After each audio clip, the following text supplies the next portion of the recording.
হাই friends, নতুন এটা ভিডিঅ'লৈ স্বাগতম। আজি এনেকুৱা টাইপৰ কম খৰচত দুটা ৰুমৰ ঘৰ আপোনালোকে বনাব পাৰিব। আপোনালোকৰ টোটেল খৰচ কিমান হৈছে শেষত কৈ যাম, আপোনালোকে ভিডিঅ'টো চাই যাব।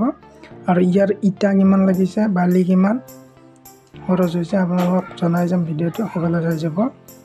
আৰু প্ৰথমতে কৈ লওঁ, এই ঘৰটোৰ মেজাৰমেণ্টটো আছে, বহলটো আছে 28 ফুট, দীঘলটো আছে 20 ফুট।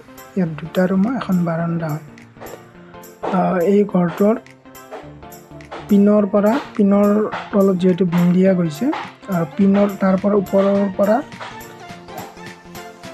একদম শেষলৈকে ইটা গৈছে, 4500 ইটা খৰচ হৈছে। ইয়াত পিনৰ পৰা যেহেতু 3 ইঞ্চি গাঁথনি দিয়া গৈছে, আপোনালোকে দেখিছে। আৰু ইয়াত বালিৰ খৰচ হৈছে 800 আৰু 3x4 শিল গিটি খৰচ হৈছে আপোনালোকৰ 200। ইয়াত বিম দিয়া গৈছে যেহেতু পোষ্টবোৰৰ কাৰণে, 200 খৰচ হৈছে। আৰু ইয়াত ৰড লাগিছে 3 কুইণ্টেল, 8 আৰু 10 মিলাই। আৰু কইল গৈছে 70 কেজি।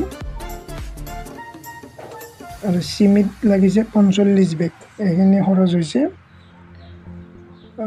ইয়াৰ দৰ্জা খিৰিকীবোৰ আপোনালোকে দেখিছে, ফ্ৰণ্টত 4 পাল্লা দিয়া গৈছে। এইবোৰ দৰ্জা খিৰিকী চব পাকাৰ হয়। 4 পাল্লাখনত 2200 টকা লয় খিৰিকী, আৰু 2 পাল্লাটো লৈছে 1200 টকা, আৰু দৰ্জাবোৰ 1200 টকাকৈ পোৱা যায়। এনেকুৱা টাইপত আপোনালোকৰ খৰচ হৈছে।